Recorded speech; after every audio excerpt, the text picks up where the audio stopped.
I mean, how could you say no to the director of the worst X-Men movie they've ever made? No brainer, bring him back. That's sarcasm. I know that's hard to understand these days, or ever apparently. But yeah, no.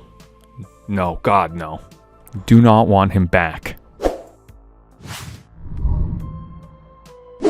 Now look, Simon Kinberg was given a pretty hard task. He had to take what was done by X-Men Apocalypse, which itself was god-awful and only had like 2 redeeming qualities, and he had to build a sequel to that, knowing that time was running out, knowing that they weren't going to let him do what he wanted, and knowing that they were going to come in at every single step of the way and butcher up the film. So what was he to do? Again, let's make this clear. I'm saying X-Men Apocalypse was awful, as in my opinion. I didn't like it. If you did, that's cool. Thumbs up. Congratulations. You're an individual just like me. You have your own opinion. That's cool. Congrats. I absolutely love it. If you love the movie, if you have redeeming qualities, that's great. I am not forcing my belief that it is a terrible movie on anybody. It's just my opinion. Okay, so Kinberg was asked, well, how about that X-Men in Marvel Studios? How about, X-Men films?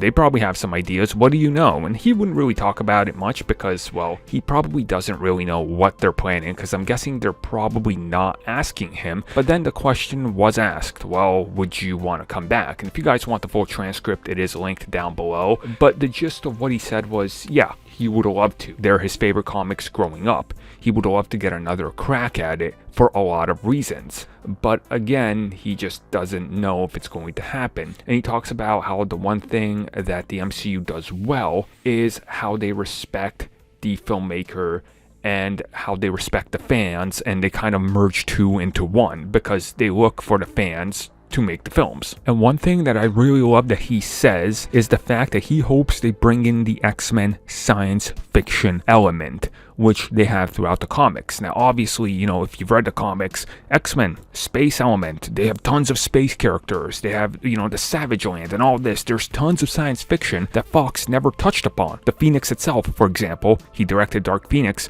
That's a cosmic space entity. Why they never touched upon it further? Why they just decided to treat it twice the wrong way? Who knows, right? Who really knows? So it sounds like he understands that they're going to go in a completely different direction, and he fully supports it. But obviously, contractually, he's probably not going to be involved. I mean, maybe as an executive producer or something, just because there's probably going to be some sort of carryover credit or something because of contracts that are in place. And this happens all the time in Hollywood. Chris Nolan, Man of Steel, literally on set for half a day, told them, don't snap Zod's neck. Nobody listened. He walked away. That was it. That was his executive producer credit. So again, you could expect something like this, but I think that's as far as it goes. So it sounds like he's pretty much done with X-Men.